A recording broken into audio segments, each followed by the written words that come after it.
اور اب ہم اگلے رکوع کی طرف چلتے ہیں، سورہ نحل کا رکوع نمبر 11 اور 14ویں پارے کا رکوع نمبر 17۔ مختصر لفظی ترجمہ ہی ہو سکے گا، پھر انشاءاللہ اگلے ایپیسوڈ میں ہم اس کی تفسیر بیان کریں گے۔ بسم اللہ الرحمن الرحیم۔ وَلِلَّهِ غَيْبُ السَّمَاوَاتِ وَالْأَرْضِ، اور اللہ ہی کے لیے ہے آسمانوں اور زمین کا غیب، یعنی غیب کی باتیں اللہ ہی کے علم میں۔ وَمَا أَمْرُ السَّاعَةِ إِلَّا كَلَمْحِ الْبَصَرِ، اور نہیں ہے قیامت کا معاملہ مگر کلمح البصر، آنکھوں کے جھپکنے کے برابر ہے۔ لمح کہتے ہیں پلک جھپکنا، پلک جھپکنے کے جیسا ہوگا۔ او هو اقرب، بلکہ اس سے بھی جلدی۔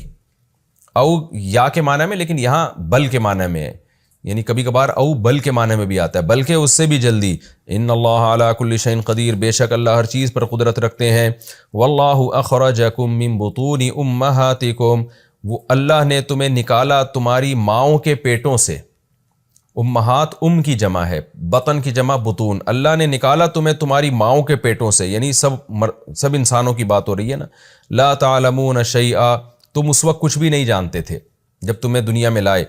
وجعل لکم السمع، اور لیکن بنایا اس نے تمہارے لیے کان، والابصار، اور آنکھیں، والافئدہ، اور دل، فؤاد کی جمع افئدہ۔ لعلکم تشکرون، تاکہ تم شکر کرو۔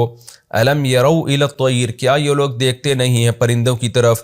مسخرات فی جو السماء، جو مسخر ہیں آسمان کی فضا میں، آسمان کے میدان میں، یعنی کھلے آسمان میں۔ جو کہتے ہیں میدان کو، کوئی بھی فضا نا جہاں کچھ نہ ہو، خالی جگہ، تو فی جو السماء، آسمان کے فضاؤں میں وہ پرندے مسخر ہیں۔ مسخر کا مطلب کس طرح سے وہ اپنے کام میں لگے ہوئے ہیں، اڑتے پھر رہے ہیں، یعنی اللہ نے ان کو مسخر کر دیا ہے۔ ما یمسکہن، نہیں روکتا ہے ان کو، امسکا یمسکو، امساکن کا معنی روکنا، نہیں روکتا ہے ان کو، الا اللہ، مگر اللہ، یعنی آسمانوں میں جو رکے ہوئے ہیں نا، ٹھہرے ہوئے ہیں، گرتے نہیں ہیں زمین پہ، تو یہ اس طرح سے جو مسخر ہو کے چل رہے ہیں، تو یہ ان کو کنٹرول اللہ نے کیا ہوا ہے۔ ان فی ذلک لآیات لقوم یؤمنون، بے شک اس بات میں بڑی بڑی نشانیاں ہیں ان لوگوں کے لیے جو ایمان لانے والے ہیں۔ واللہ جعل لکم من بیوتکم سکنا، اور اللہ نے بنایا ہے تمہارے لیے تمہارے گھروں میں سکنن، سکونت کی جگہ، سکونت کہتے ہیں رہنا، تمہارے گھروں میں اللہ نے تمہارے لیے رہنے کی جگہ بنائی، یعنی گھر بنائے جس میں تم رہتے ہو۔ وَجَعَلَ لَكُم مِّن جُلُودِ الْأَنْعَامِ، اور بنایا اس نے تمہارے لیے چوپایوں کی جلدوں سے، یعنی ان کی کھال سے، بیوتن، ایسے گھر، تستخفونہا، جن کو تم ہلکا سمجھتے ہو، یعنی بوجھ میں ہلکے ہیں وہ۔ یوم ظعنکم و یوم اقامتکم، ظعن کہتے ہیں کوچ کرنا، سفر کرنا، تمہارے سفر کرنے کے دن اور تمہارے قیام کرنے کے دن، یعنی کہیں بھی تم ٹریولنگ کرتے ہو تو ان جانوروں کے جو کھال ہے اس کے بنے ہوئے خیمے، جس کو اللہ بیت سے اور گھر سے اور کمرے سے تعبیر کر رہے ہیں، وہ ایسے بنائے ہیں کہ وہ ہلکے ہوتے ہیں، اور ہلکے ہو کے تم ان کو سفر میں اپنے ساتھ لے جاتے ہو، اور جہاں پڑاؤ ڈالتے ہو وہاں بھی اس کو تم ہلکا سمجھتے ہو، یعنی اس کا جانور پہ لادنا، پھر ٹریولنگ میں لے کے جانا، پھر یوم اقامتکم جہاں کوچ کرنا ہے وہاں پر اس کو نصب کرنا، یہ سب چیزوں کو تستخفونہا، تم ہلکا سمجھتے ہو، یعنی یہ سب چیزیں تمہارے لیے آسان ہیں، کیونکہ اگر یہ پورے گھر تو نہیں اٹھا کے لے جا سکتے تھے نا۔ وَمِنْ أَصْوَافِهَا وَأَوْبَارِهَا وَأَشْعَارِهَا، صوف کہتے ہیں دمبے کے بالوں کو، اس کی جمع اصواف، اوبار وبر کہتے ہیں اونٹ کے بالوں کو، اس کی جمع اوبار، و اشعار عام بال جو بکرے وغیرہ کے اور بال ہوتے ہیں نا، تو اور ان جانوروں کے صوف اور ان کے وبر میں اور ان کے بالوں میں اساساً، تمہارے لیے اثاثے ہیں۔ اثاثے کا کیا مطلب؟ سامان ہے جس سے تم بزنس بھی کرتے ہو اور بہت ساری چیزیں بناتے ہو۔ ومتاعا الی حین، اور تمہارے اور فائدے کے سامان ہیں، الی حین، ایک وقت متعین تک، یعنی تمہاری موت تک یا قیامت تک۔ واللہ جعل لکم مما خلق ظلالا، اور اللہ وہ ذات ہے جس نے بنایا تمہارے لیے مما خلقا، اس چیز میں سے جو اس نے پیدا کی، ظلالن، سائے۔ ظلال ظل کی جمع ہے، ظل کہتے ہیں سائے کو، ظلال اس کی جمع، سائے پیدا کیے اس نے۔ وجعل لکم من الجبال اکنانا، اور بنایا اس نے تمہارے لیے پہاڑوں میں، اکنان کن کی جمع ہے، کن کہتے ہیں چھپنے کی جگہ، جہاں ہرن وغیرہ نہیں غار بنا کے رہتے، یعنی پہاڑوں میں بھی اس نے تمہارے لیے غار بنائے ہیں۔ وجعل لکم سرابیلا، اور اس نے بنایا تمہارے لیے قمیضیں، سربال کہتے ہیں جو ہم اوپر عبایا یا قمیض یا کرتا، اس طرح کی کوئی بھی چیز، تو پہاڑوں میں اس نے تمہارے لیے غار بنائے، یہ تفسیر میں پوری ڈیٹیل انشاءاللہ اس کی میں بتاؤں گا۔ وَجَعَلَ لَكُمْ سَرَابِيلَ، اور اس نے تمہارے لیے قمیضیں بنائیں، تَقِيكُمُ الْحَرَّ، وَقَایَقِي وِقَایَةً کا معنی بچانا، یہ قمیضیں تم کو بچاتی ہیں گرمی سے، وَسَرَابِيلَ، اور ایسی سربال یعنی ایسی قمیضیں، تَقِيكُمْ بَأْسَكُمْ، جو بچاتی ہیں تمہیں بأسکم تمہاری لڑائیوں سے، یعنی جو زرہیں ہوتی ہیں لوہے کی۔ كَذَلِكَ يُتِمُّ نِعْمَتَهُ عَلَيْكُمْ، اسی طرح اللہ اپنی نعمتوں کو مکمل کرتا ہے تم پر، لَعَلَّكُمْ تُسْلِمُونَ، تاکہ تم فرما بردار بن جاؤ۔ فَإِن تَوَلَّوْا، پس اگر تم اب بھی اعراض کرو گے، فَإِنَّمَا عَلَيْكَ الْبَلَاغُ الْمُبِينُ، تو اے نبی آپ کے ذمے صرف صاف صاف پہنچا دینا ہے۔ يَعْرِفُونَ نِعْمَةَ اللَّهِ، یہ لوگ اللہ کی نعمتوں کو جانتے ہیں پہچانتے ہیں، ثُمَّ يُنْكِرُونَهَا، پھر اس کا انکار کرتے ہیں، وَأَكْثَرُهُمُ الْكَافِرُونَ، اور ان میں اکثر لوگ انکار کرنے والے ہیں۔ یہ جی ہمارا رکوع، اس کا لفظی ترجمہ الحمدللہ مختصر گرامر کے ساتھ مکمل ہو گیا۔ اللہ الرحمن الرحیم، سورہ نحل کا رکوع نمبر 11 اور 14ویں پارے کا رکوع نمبر 17، اس کا مختصر لفظی ترجمہ مختصر گرامر کے ساتھ ہو چکا تھا۔ آج انشاءاللہ میں اس کی تفسیر شروع کروں گا۔ اعوذ باللہ من الشیطان الرجیم، بسم اللہ الرحمن الرحیم۔ وَلِلَّهِ غَيْبُ السَّمَاوَاتِ وَالْأَرْضِ، اور اللہ ہی کے لیے ہے آسمانوں اور زمین کے غیب کا علم۔ آپ کو معلوم ہے پچھلے رکوع میں اللہ تعالیٰ نے 3 مثالیں دی تھیں۔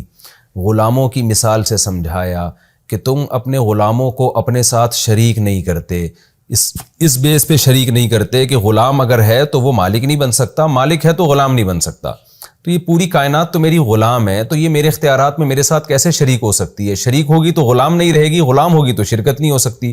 تو جب دنیا میں ایسا ممکن نہیں ہے، انسان اور غلام میں ایسا ممکن نہیں ہے، تو خالق اور مخلوق میں ایسا کہاں سے ممکن ہے؟ تو اب اللہ تعالیٰ اپنی حمد و ثنا کرتے ہیں، کیونکہ جو بھی معبود ہوتا ہے اس میں بار بار عرض کر چکا ہوں 2 صفات کا ہونا ضروری ہے، تبھی وہ عبادت کے لائق ہوگا، تبھی وہ اس لائق ہوگا کہ آپ صرف اس کی غلامی کریں۔ ایک اس کا علم کامل ہونا چاہیے، ایک اس کی طاقت اور قدرت کامل ہونی چاہیے۔ تو اللہ نے اپنے علم کے کمال کو بیان کیا اور آگے اپنی قدرت کے کمال کو بیان کیا۔ علم ایسا کامل ہے، غیب السماوات والارض، آسمانوں اور زمین کی تمام پوشیدہ چیزیں اللہ کے لیے ہیں، یعنی اللہ کے علم میں، اللہ کے اختیار میں ہے، کوئی چیز اللہ سے مخفی نہیں ہے، علم یہ ہے۔ اور قدرت ایسی ہے، وَمَا أَمْرُ السَّاعَةِ إِلَّا كَلَمْحِ الْبَصَرِ، کہ قیامت کا جو معاملہ ہے وہ پلک جھپکنے کی طرح ہے، أَوْ هُوَ أَقْرَبُ، بلکہ اس سے بھی جلدی۔ یعنی اتنی طاقت ہے کہ انسان کہتا ہے نا کہ ہم اگر اللہ کی عبادت نہیں کریں گے، اللہ کی مان کے نہیں چلیں گے تو کہاں حساب و کتاب ہے، مردوں میں جان کیسے ڈلے گی؟ تو اللہ اپنی قدرت بیان کر رہے ہیں کہ علم بھی سب اس کو تمہارے بارے میں مکمل ہے، جو کچھ تم تنہائیوں میں کر رہے ہو، کہیں چھپ کے کر رہے ہو، سب پتہ ہے اسے، اور حساب و کتاب کے لیے تمہیں اپنے سامنے کھڑا کرنے کی ایسی قدرت ہے کہ قیامت کو تم سمجھ رہے ہو کہ کیسے آئے گی، بھائی پلک جھپکنے سے بھی کم عرصے میں یہ سب کچھ ہو جائے گا۔ یہاں مفسرین لکھتے ہیں کہ اس سے مراد ہے مردوں میں جان پڑنا، کیونکہ مشرکین اسی کا انکار کیا کرتے تھے، ورنہ جو قیامت کا زلزلہ ہوگا نا وہ تو پلک جھپکنے میں نہیں ہوگا، وہ تو ایک پروسیس ہوگا، زمین تباہ ہوگی، پہاڑ روئی کے گالوں کی طرح اڑیں گے، حدیث میں آتا ہے سور پھونکا جائے گا، اور اس کی تو پوری ڈیٹیل ہے، پھر یہ ہوگا پھر یہ ہوگا۔ امر الساعہ کا معنی قیامت کا جو اہم معاملہ ہے، اہم معاملہ کیا ہے؟ جو انسان قبروں میں دفن ہیں ان میں حیات کا پیدا ہو جانا، زندگی کا پیدا ہو جانا، تاکہ وہ حساب و کتاب دیں۔ تو یہ کام یہ سیکنڈ کے بھی 1000ویں حصے میں ہوگا، یہ کام ایک دم انسانوں میں جان پڑے گی، اور جو انسان کے ذرات پوری دنیا میں بکھرے ہوئے ہیں وہ یک لخت سارے کے سارے ذرات جمع ہو جائیں گے۔ تو انسان یہ سمجھتا ہے کہ پتہ نہیں کیسے یہ عمل ریورس ہوگا، یہ سیکنڈوں کے اندر ہو جائے گا، بلکہ اس کے بھی پلک جھپکنے سے بھی کم عرصے میں یہ کام ہوگا، اور ایسے انسان اپنی قبروں سے زندہ ہو کے نکلیں گے۔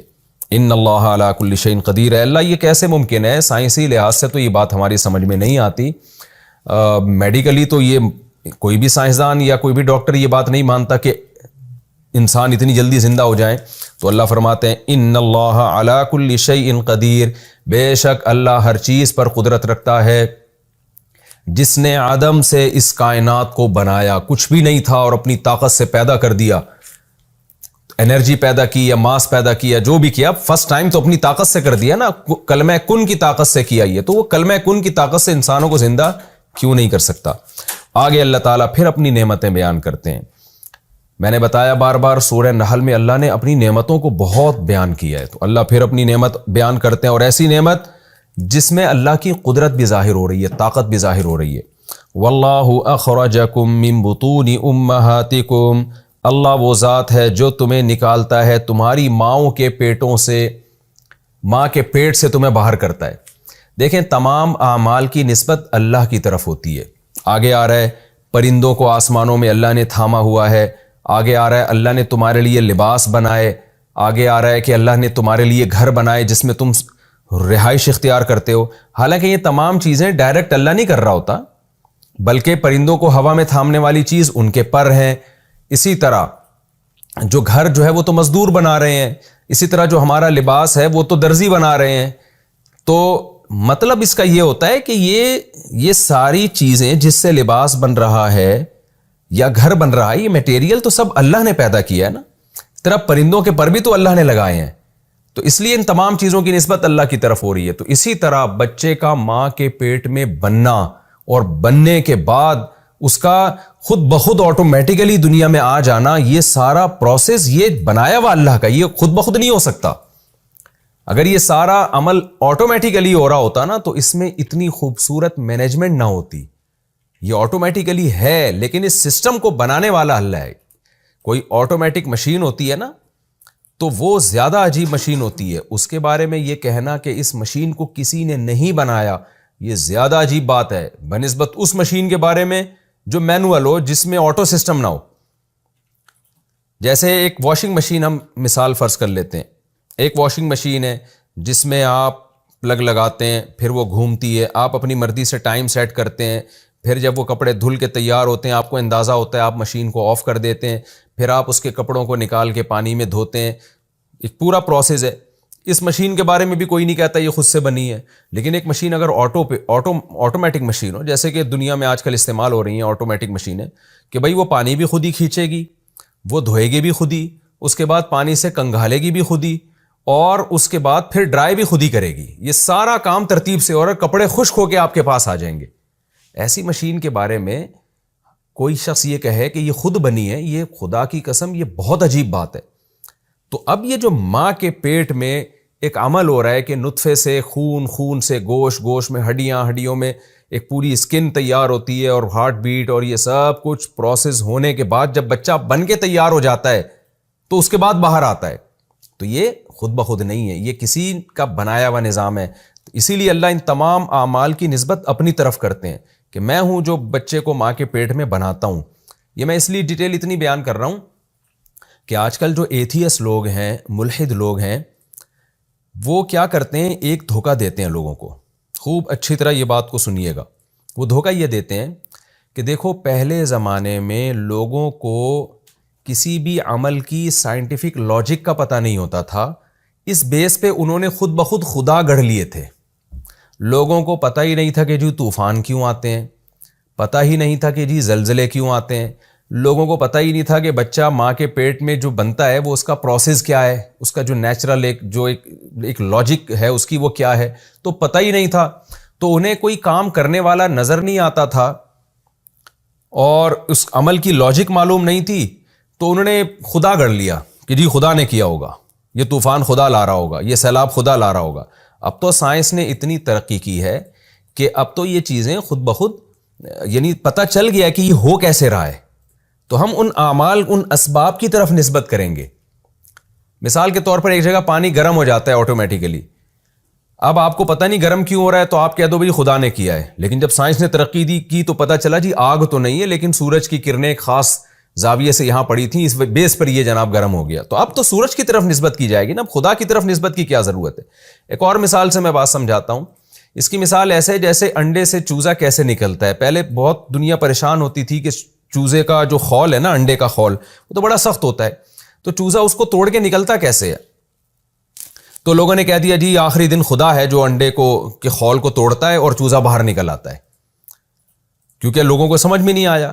لیکن اب کہتے ہیں بھائی سائنس نے اتنی ترقی کر لی ہے، اب تو یہ بات دریافت ہو گئی ہے کہ انڈے کے مضبوط خول سے چوزا نکلتا کیسے۔ اس کی دلیل یہ ہے کہ بھائی چوزے کی نوک پہ ایک چھوٹا سا سینگ پیدا ہو جاتا ہے، وہ چوزا جو ہے اس سینگ کے ذریعے اس انڈے کے مضبوط خول کو توڑتا ہے اور پھر اس کے بعد 2 دن کے بعد وہ سینگ غائب ہو جاتا ہے. اب آپ یعنی یہ ملحد لوگ اس طرح کے دلائل دے کے یہ قائل کرتے ہیں کہ خدا تھوڑی خول کو توڑ رہا ہے, یہ تو چوزا خود توڑ رہا ہے, اور اتنی نازک چونچ سے کیسے توڑ رہا ہے؟ تو بھی نازک چونچ تھوڑی, اس کے اوپر تو ایک چھوٹا سا سینگ نکلتا ہے, اس سے ٹوٹ جاتا ہے.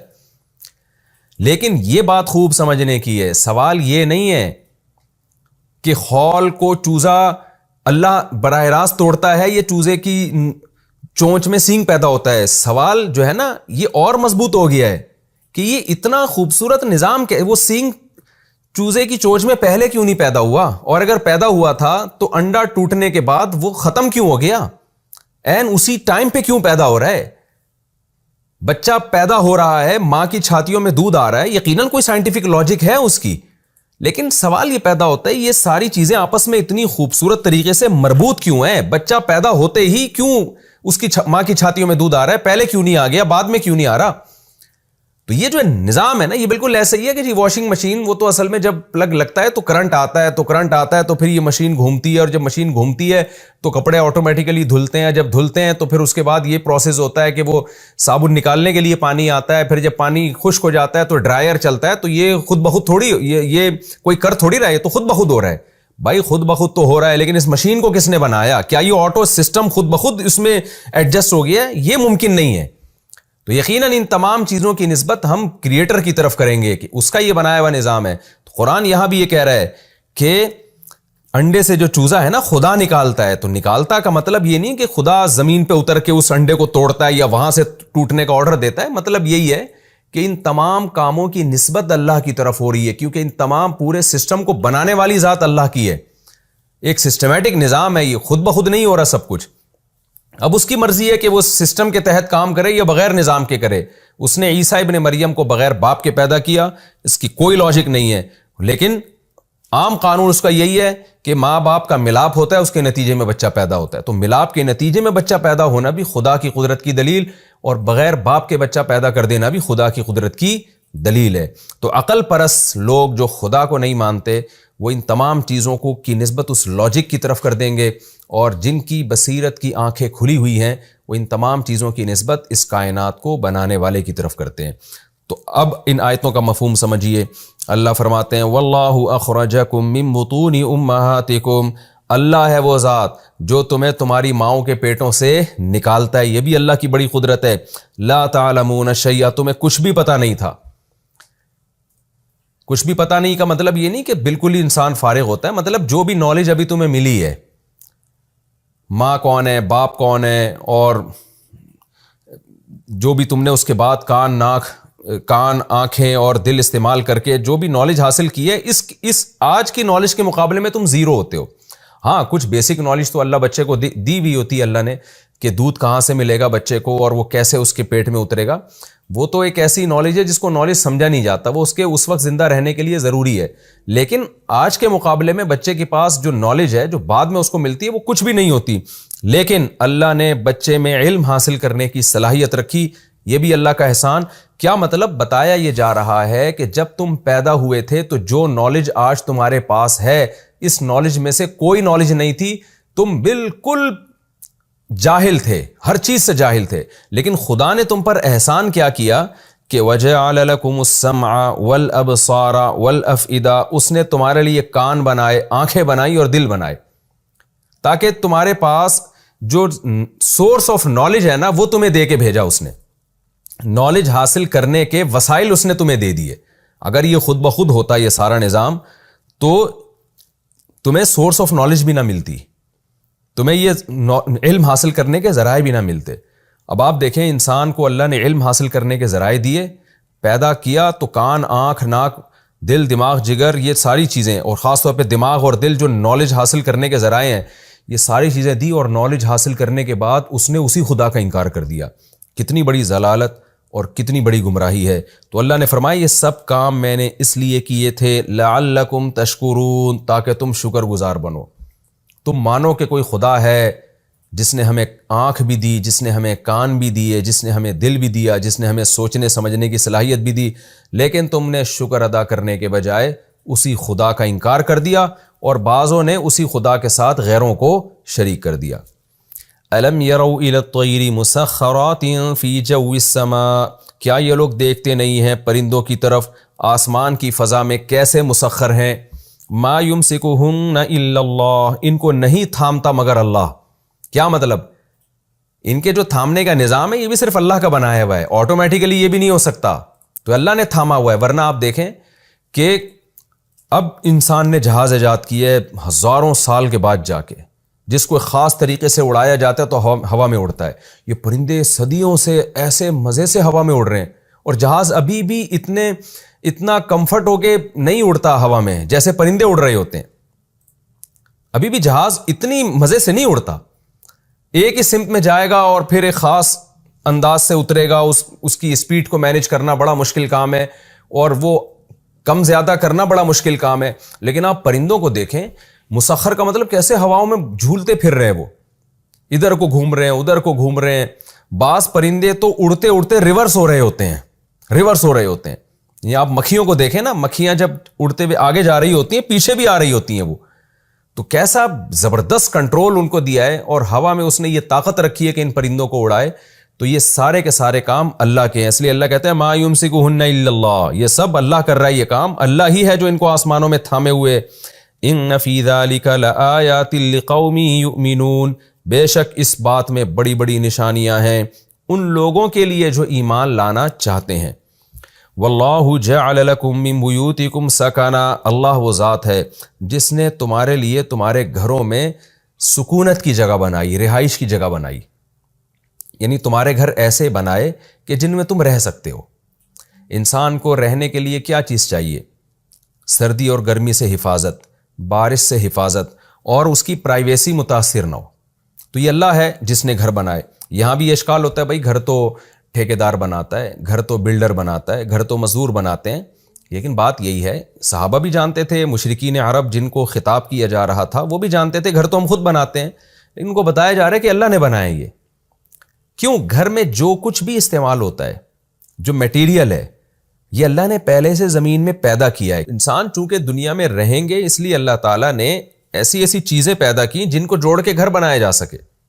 گھر یا تو لکڑیوں کا بنایا جاتا ہے، یا سیمنٹ بجری کا بنایا جاتا ہے، یا گارے کا بنایا جاتا ہے، تو یہ سب چیزیں زمین میں ہی ملتی ہیں نا ہمیں۔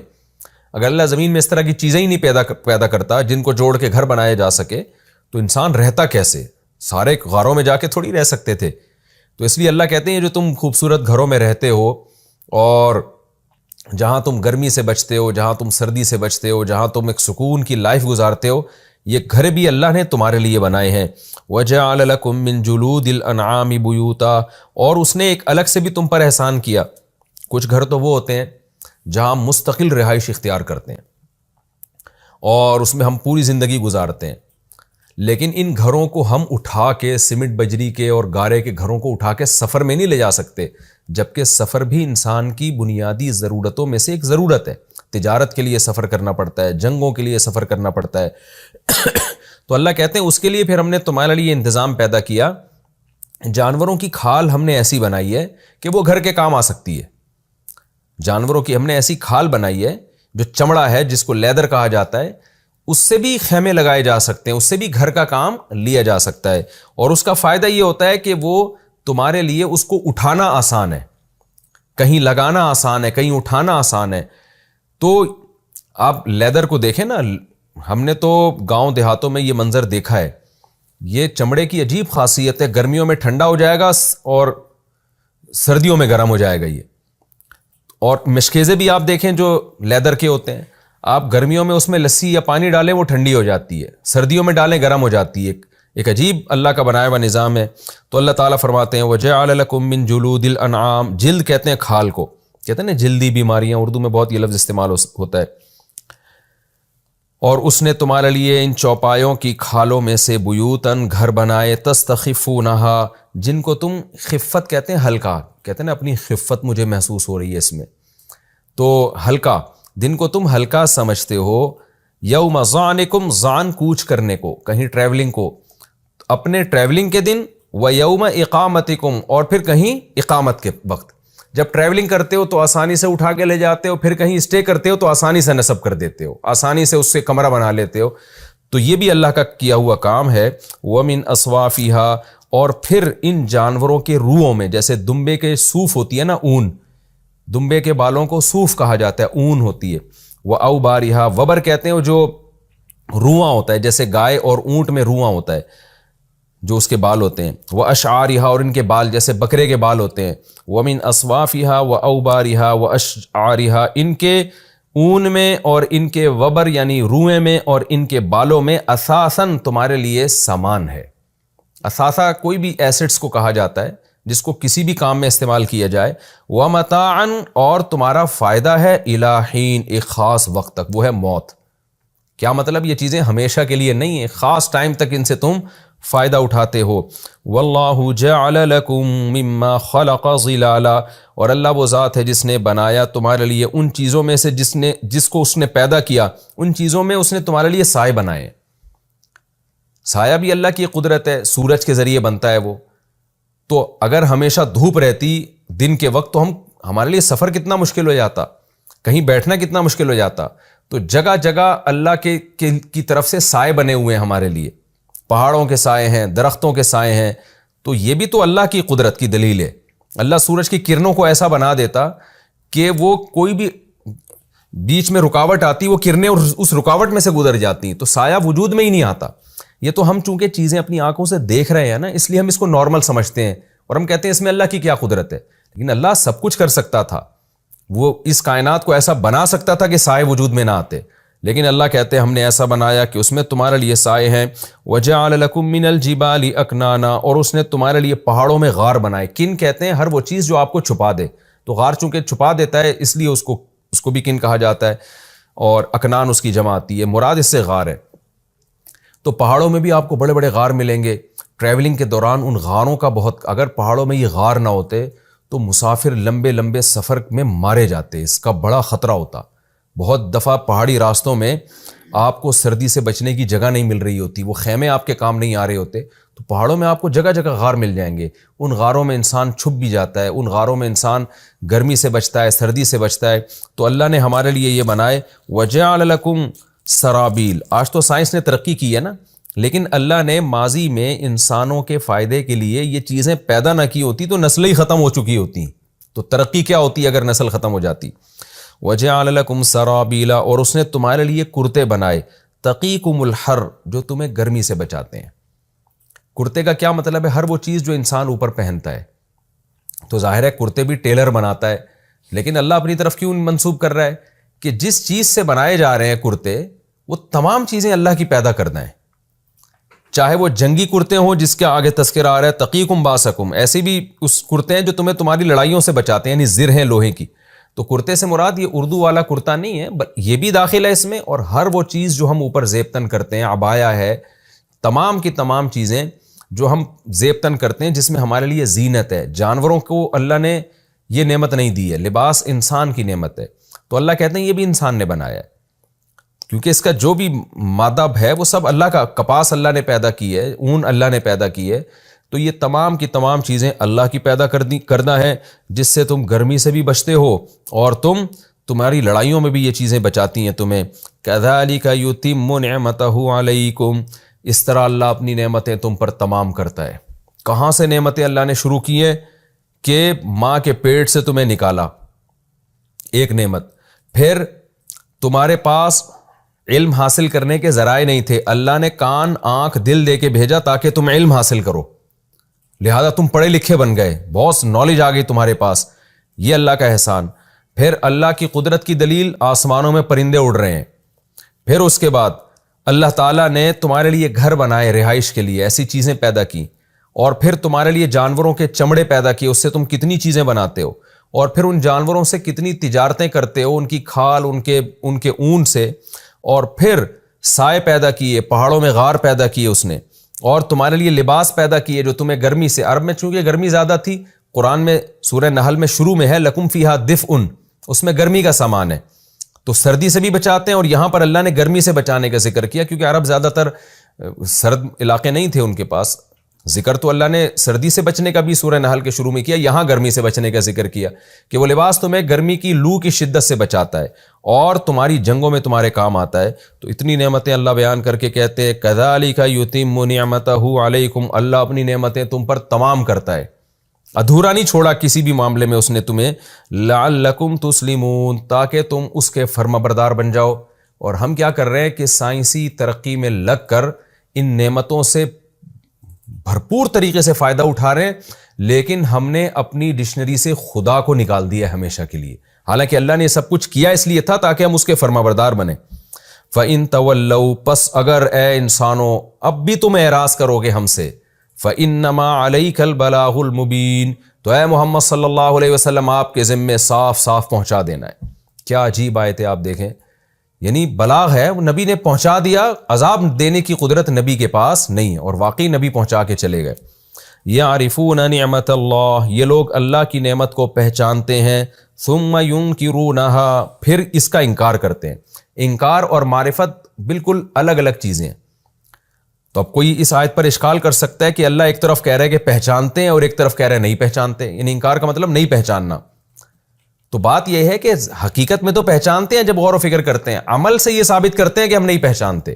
اس لیے اس کی تفسیر علماء ایسے کرتے ہیں کہ اللہ کی نعمت کو پہچانتے ہیں، لیکن عمل یہ بتاتا ہے کہ نہیں پہچانتے، اس پہچاننے کے تقاضوں پر عمل نہیں کرتے۔